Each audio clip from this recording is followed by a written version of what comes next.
திருச்சி அரிமங்கலத்தைச் சேர்ந்தவர் சேகர். இவர் பண்ணி வளர்க்குறது, ஃபைனான்ஸ் பண்றது, கேபிள் தொழில் உள்ளிட்டவரை மேற்கொண்டு வந்தார். இவருடைய மனைவி கைல்வெளி, அதாவது அதிமுக முன்னாள் கவுன்சிலராக இருந்து வந்தார்.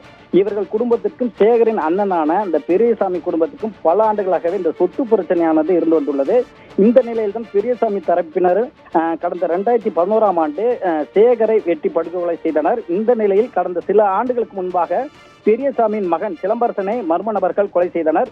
இந்த நிலையில் இன்று அரியமங்கலம் எஸ்ஐடி எதிரே கேபிள் சேகரின் மகன் முத்துக்குமார் சென்று கொண்டிருந்த போது அடையாளம் தெரியாத கும்பல் அவரை சரமாரியாக வெட்டிவிட்டு அங்கிருந்து தப்பி சென்றுள்ளனர். இரத்த வெள்ளத்தில் இருந்த இந்த முத்துக்குமார் சம்பவ இடத்திலே உயிரிழந்தார். தகவல் அறிந்து சம்பவ இடத்துக்கு வந்த அரியமங்கலம் போலீசார் முத்துக்குமாரின் உடலை பிரேத பரிசோதனைக்காக அரசு மருத்துவமனைக்கு அனுப்பி வைத்தனர். அவர்கள் நடத்திய முதற்கட்ட விசாரணையில் பெரியசாமி தரப்பினர் முத்துக்குமாரை கொலை செய்திருக்கலாம் என கூறப்படுகிறது. தொடர்ந்து போலீசார் விசாரணையாளர் மேற்கொண்டு வருகின்றனர். அருகில் உள்ள சிசிடிவி காட்சிகள் கொண்டும் விசாரணையாளர் தீவிரப்படுத்தி வருகின்றனர். அரிமளம் பகுதியில் பட்ட பகலில் நடந்த இந்த கொலை சம்பவம் பெரும் பரபரப்பை ஏற்படுத்தியுள்ளது. பிரவீன்.